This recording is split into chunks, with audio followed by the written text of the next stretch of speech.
والصلاة والسلام على سيد المرسلين أما بعد فأعوذ بالله من الشيطان الرجيم بسم الله الرحمن الرحيم والصلاة والسلام عليك يا رسول الله الصلاة والسلام عليك يا رسول الله وعلى آلك وأصحابك يا حبيب الله وعلى آلك وأصحابك يا حبيب الله. آج انشاءاللہ ہم سورہ یوسف کی آیت نمبر 1, 2 اور 3 کا ترجمہ و تفسیر پڑھنے سننے کی سعادت حاصل کریں گے. اعوذ باللہ من الشیطان الرجیم بسم اللہ الرحمن الرحیم. اللہ کے نام سے شروع جو نہایت مہربان اور رحمت والا ہے.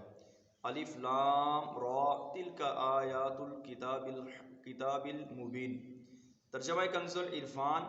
الف لام را یہ روشن کتاب کی آیتیں ہیں. تلک یعنی اس صورت میں جو آیتیں بیان ہوئیں یہ روشن کتاب یعنی قرآن مجید کی آیتیں ہیں. مبین کا معنی ہے روشن اور ظاہر کر دینے والی. قرآن پاک کا مبین ہونا یوں ہے کہ اس کا اپنی مثل لانے سے عاجز کر دینے والا ہونا ایسا ظاہر ہے، نیز اس کا اللہ تعالیٰ کی طرف سے واضح ہونا، اور اس کے معنی روشن اور واضح ہیں کہ قرآنی آیات کے معنی اہل علم سے پوشیدہ نہیں. نیز اس قرآن میں حلال و حرام، حدود و تعزیرات کے احکام صاف صاف اللہ تعالیٰ نے بیان فرمائے ہیں. اور ایک قول یہ ہے کہ اس قرآن کریم میں سابقہ امتوں، ان کے نبیوں اور رسولوں کے احوال روشن طور پر مذکور ہیں. اس میں حق اور باطل کو ممتاز کر دیا گیا کہ اللہ تبارک و تعالیٰ نے دیگر نبیوں اور ان کی امتوں کے واقعات کو کھول کھول کر قرآن کریم میں بیان فرمایا. اِنَّا أَنزَلْنَاهُ قُرْآنًا عَرَبِيًّا لَعَلَّكُمْ تَعْقِلُونَ. بے شک ہم نے اس قرآن کو عربی میں نازل فرمایا تاکہ تم اس کو سمجھو. اس آیت کریمہ کا معنی و مفہوم یہ ہے کہ اللہ تبارک و تعالیٰ نے قرآن کریم کو عربی زبان میں نازل فرمایا کیونکہ عربی زبان سب زبانوں سے زیادہ فصیح اور جنت میں جنتیوں کی زبان بھی ہوگی. اور اسے عربی میں نازل کرنے کی ایک حکمت یہ ہے کہ تم اس کے معنی سمجھ کر اس میں غور و فکر کرو، اور یہ بھی جان رکھو کہ قرآن کریم اللہ تبارک و تعالیٰ کا کلام ہے. تو قرآن کریم کو عربی میں نازل کرنے کی چند وجوہات میں سے ایک یہ کہ سب زبانوں سے زیادہ فصیح اور بلیغ زبان عربی ہے، کہ اہل عرب اپنی زبان پر آج بھی فخر کرتے ہیں. ان کے نزدیک جو لوگ عربی نہیں ہیں وہ سارے کے سارے گونگے ہیں، اور وہ لوگ اپنا اہل عرب ہونے پر آج بھی فخر محسوس کرتے ہیں. دوسرا یہ کہ جنت کے اندر جنتیوں کی جو زبان ہوگی یہ بھی عربی ہوگی، اور قبر کے اندر بھی عربی زبان کے اندر ہی سوال و جواب کیے جائیں گے. اب سوال یہ پیدا ہوتا ہے کہ ایک بندہ دنیا میں جو عربی نہیں ہے کیا اس کو قبر میں عربی خود بخود ہی آ جائے گی؟ جنت میں بھی عربی آ جائے گی؟ تو ہاں، اگر کوئی انگریز فوت ہوتا ہے، کوئی اجمی فوت ہوتا ہے، کوئی بنگالی فوت ہوتا ہے، جس بھی زبان کا بندہ جب فوت ہو جاتا ہے تو جب قبر میں اس سے سوال کیے جاتے ہیں تو وہاں خود بخود ہی اللہ کی طرف سے اس کو عربی زبان آ جاتی ہے. تو جنت کے اندر بھی اللہ تبارک و تعالیٰ کے فضل و کرم سے سب لوگ اپنی یہاں والی زبانیں بھول جائیں گے اور سارے کے سارے وہاں پر بھی عربی ہی استعمال کریں گے. اس آیت کریمہ سے معلوم ہوا کہ قرآن مجید کا مسلمانوں پر ایک حق یہ بھی ہے کہ وہ لوگ اس قرآن کو سمجھیں اور اس میں غور و فکر کریں، اور اسے سمجھنے کے لیے عربی زبان پر عبور کا ہونا ضروری ہے. کہ جو بندہ عربی زبان کو نہیں جانتا وہ قرآن کریم کو کما حقوق نہیں سمجھ سکتا، کیونکہ یہ کلام عربی زبان میں نازل ہوا. اس لیے جو لوگ عربی زبان سے ناواقف ہیں یا جنہیں عربی زبان پر عبور حاصل نہیں، تو ایسے لوگوں کو چاہیے کہ اہل حق کے مستند علماء تراجم اور ان کی تفسیر کا مطالعہ فرمائیں تاکہ وہ قرآن کریم کو سمجھ سکیں. جو علماء نے اس کی تفسیر لکھی ہیں ان کا مطالعہ فرمائیں. افسوس فی زبانہ مسلمانوں کی کثیر تعداد قرآن مجید کو سمجھنے اور اس میں غور و فکر کرنے سے بہت دور ہو چکی ہے.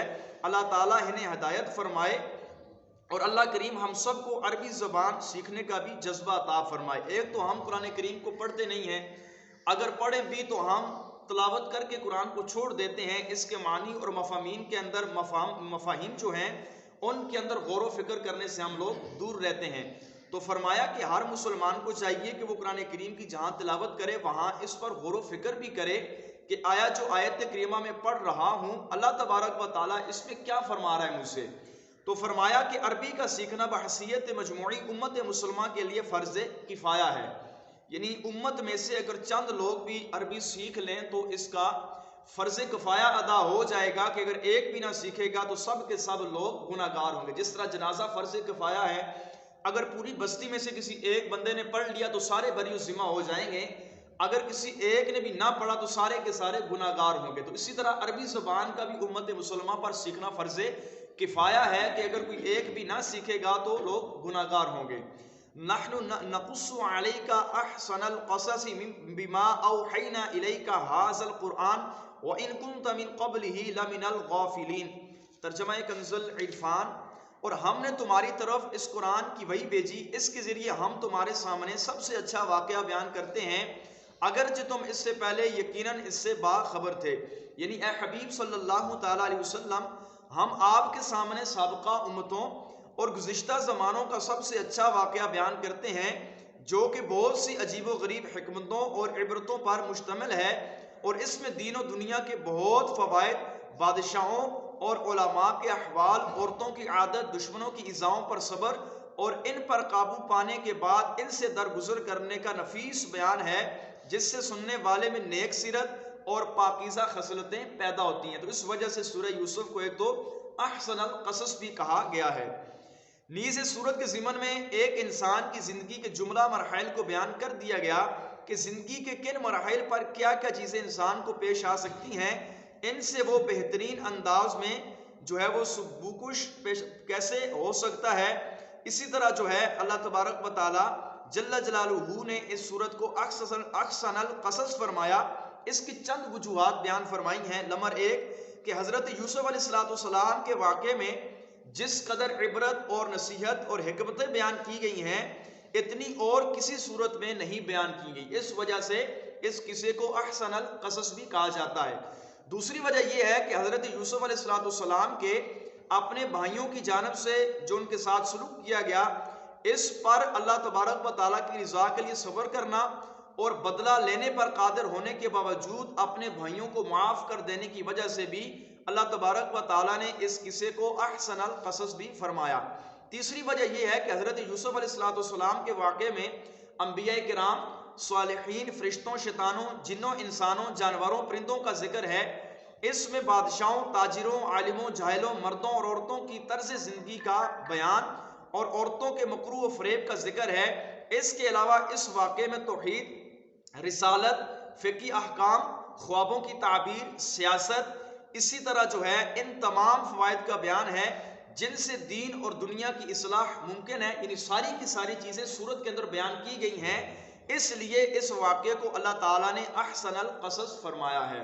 اللہ کریم کی بارگاہ میں دعا ہے خالق کائنات ہم سب کو قرآن کریم کی ان مذکورہ والا آیات کریمہ سے درس عبرت حاصل کرنے کی توفیق عطا فرمائے. اللہ کریم ہم سب کو بھی قرآن کریم کو سمجھ کر، سوچ کر، غور و فکر کر کے پڑھنے کی توفیق عطا فرمائے.